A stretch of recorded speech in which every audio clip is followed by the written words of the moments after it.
என் ரவி வரும்போதும் சரி, தமிழ்நாடு பாஜக தலைவராக அண்ணாமலை வரும்போதும் சரி, இங்க என்ன ஒரு தோற்றம் கொடுக்கப்பட்டதுன்னு இப்ப நம்ம நினைவு கூற வேண்டியிருக்கு.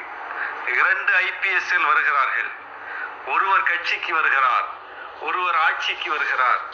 இந்த 2 IPSகளும் இந்த திமுக கூட்டணியை, ஆளும் திமுகவை, இந்த திராவிட மாடல் ஆட்சியை என்ன பாடுபடுத்த போகிறார்கள் என்று பாருங்கள். இவங்க 2 பேர்த்தையும் சிக்கி இவங்க சின்ன பின்னமாக போறாங்க அப்படின்னு ஒரு பெரிய பில்டப்பை கொடுத்தாங்க. இன்னைக்கு 2 IPSும் ஒரே நேரத்தில் செல்லா காசாகி இருக்கிறார்கள் அப்படிங்கிறத இன்னைக்கு ஒட்டுமொத்த நாடே பார்த்து கொண்டிருக்கிறது. அந்த அளவுக்கு மிக மோசமான பின்னடைவை சந்தித்திருக்கிறார்கள் தங்களுடைய செயல்பாடுகளால். ஒரு IPS தன்னைத்தானே சவுக்கால் அடித்துக் கொண்டார். இன்னொரு IPSக்கு இன்னைக்கு உச்ச நீதிமன்றம் தனது தீர்ப்பின் மூலம் சவுக்கடி கொடுத்திருக்கிறது. ஆக 2 IPSும் சவுக்கடியை வாங்கி இருக்கிறார்கள் தமிழ்நாட்டில். இதுதான் இன்னைக்கு நம்ம பார்க்கிறோம். அப்போ ஏன்னா இந்த 2 IPSகளும் நேர்மையாக நடந்து கொள்ளவில்லை, நீதமாக நடந்து கொள்ளவில்லை, சட்டப்படி நடந்து கொள்ளவில்லை. முழுக்க முழுக்க அவதூறு, பொய், எதேச்சதிகாரம், ஆணவம் என்கிற அடிப்படையில் தான் அவர்களுடைய செயல்பாடுகள் அமைந்திருந்தது. அதற்கு இன்னைக்கு ஒரு விடை கிடைத்திருக்கிறது.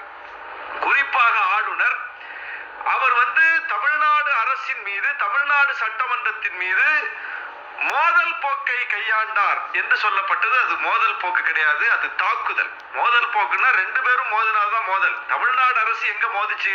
தமிழ்நாடு அரசு சட்டப்படி தனக்கு வழங்கப்பட்டிருக்கிற அதிகாரத்தை பயன்படுத்தி சட்டம் இயற்றுச்சு, தீர்மானங்களை கொண்டு வந்துச்சு. ஆளுநருக்கு அனுப்பணும்னு சட்டம் சொல்லுது, அதற்கு கட்டுப்பட்டு ஆளுநருக்கு அனுப்பிச்சு. ஒப்புதல் கொடுக்கணும்னு சட்டம் சொல்லுது, அதற்கு கட்டுப்பட்டு ஒப்புதல் கொடுக்காமல் சட்டத்தை மீறினார் ஆளுநர். அப்போ நீதிமன்றத்துக்கு போனோம். அதற்கு முன்னால் இன்னைக்கு நீதிமன்றத்தில் கிடைத்திருப்பது தீர்ப்பு வரவேற்கத்தக்கது, மகிழ்ச்சியானது என்றாலும் கூட ஒவ்வொரு காலகட்டத்திலும் நாம் ஆளுநரை முறியடித்திருக்கிறோம், அவருடைய செயல்பாட்டை முறியடித்திருக்கிறோம். இன்றைக்குத்தான் ஆளுநர் தோற்று போனார் என்றல்ல, அவர் ஒவ்வொரு பிழை செய்ய செய்ய அந்தந்த காலகட்டத்திலேயே தோற்று போனார்.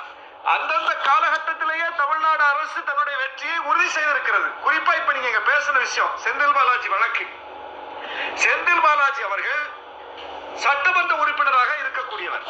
ஒரு சட்டமன்ற உறுப்பினரை அமைச்சராக வைத்திருக்கலாமா வேணாமா என்பது முதலமைச்சருடைய அதிகாரத்துக்கு உட்பட்டது. நீதிமன்றம் சொல்லிருச்சா? அது மட்டும் குட்டு இல்லையான்னு நீங்க கேட்டார்ல, நீதிமன்றம் சொல்லிச்சு. ஏன் தீர்ப்பு சொல்ல முடியல? ஆளுநர் ரவிக்கு இன்னைக்கு நீதிமன்றம் கருத்து சொல்லல, தீர்ப்பு சொல்லி இருக்கிறது. ஏன்னா சட்டத்தை மீறி விட்டார் ஆளுநர். அதனால நீதிமன்றம் தீர்ப்பாக தந்திருக்கிறது. சட்டத்தை மீறவில்லை செந்தில் பாலாஜி. வழக்கு இருக்கிறது. வழக்கு இருக்கிறவங்க 1000 பேர் இருக்கிறாங்க, பதவியில் இருக்கிறாங்க. அவர் சட்டமன்ற உறுப்பினர் இருக்காரு. மக்கள் பிரதிநிதித்துவ சட்டப்படி ஒருவர் தண்டிக்கப்பட்டால் மட்டும்தான் பதவியில் இருக்க முடியாது. அவர் தண்டிக்கப்படல. சிறையில் இருப்பதோ வழக்கை சந்திப்பதோ அது ஒரு பதவியில் நீடிப்பதற்கு பிரச்சனையான விஷயம் கிடையாது. இது சாதாரண ஒரு குடிமக்களுக்கு தெரிந்த ஒன்று, உச்ச நீதிமன்றத்துக்கு தெரியாதா? அப்ப உச்ச நீதிமன்ற நீதிபதிகள் அதுல தீர்ப்பு சொல்ல முடியுமா? ஆமா, நீங்க பதவியில நீடிக்க கூடாது அப்படின்னு சொல்ல முடியுமா? உச்ச நீதிமன்றம் அப்படி சொல்ல வாய்ப்பு இல்லை. எந்த நீதிமன்றமும் சொல்ல முடியாது. அந்த அதிகாரமே கிடையாது. சட்டத்தில் அதுக்கு இடமே இல்லை. அப்போ மக்கள் பிரதிநிதியாக இருக்கக்கூடியவர் அமைச்சரவையில தொடர்றார். அமைச்சரவையில தொடர்வதற்கான அந்த அதிகாரம் யார்கிட்ட இருக்குன்னா முதலமைச்சர்கிட்ட இருக்கு. ஆனா RN ரவி அந்த அதிகாரம் தனக்குத்தான் உண்டு என்று பதவி நீக்கம் செய்தார். எவ்வளவு நேரம் நீடித்தது அந்த அதிகாரம்? அவர் போட்ட உத்தரவை அவரை திரும்ப பெறக்கூடிய படுதோல்வியை அவர் சந்தித்தாரா?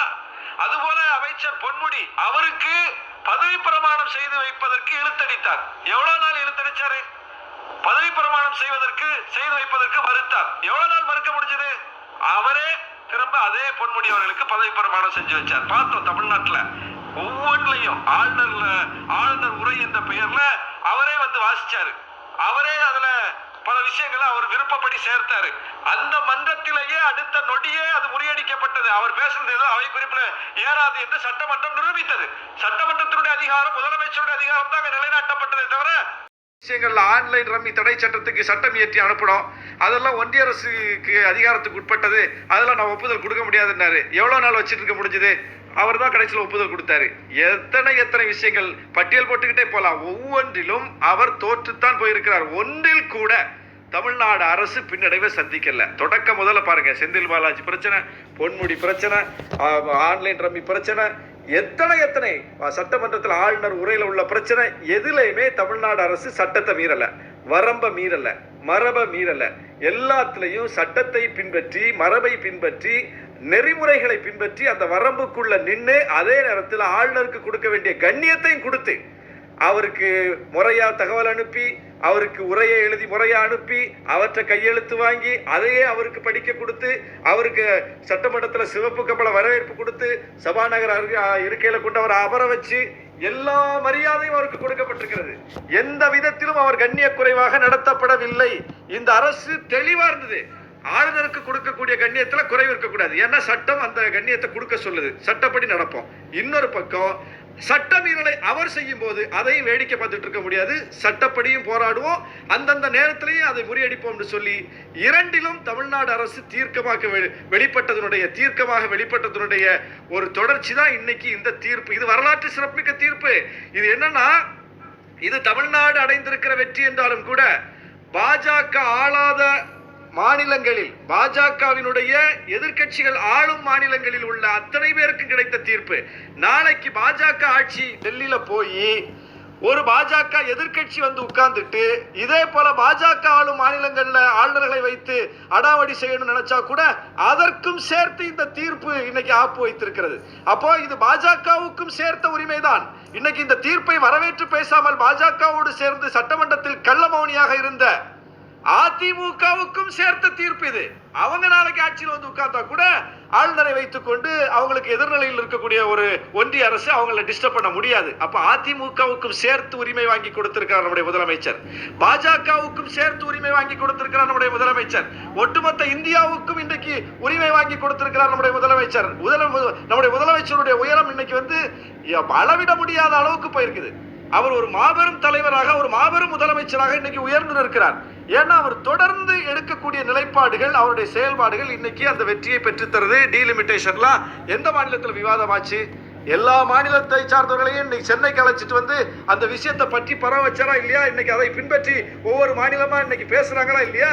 அவருடைய திட்டங்களும் சரி, ஒன்றிய அரசு எதிர்ப்பில் அவர் சட்டப்படி எடுக்கிற நிலைப்பாடுகளும் சரி, அது ரோல் மாடலா இருக்கு. இந்தியாவுக்கே வழிகாட்டக்கூடிய வகையில் இருக்கு.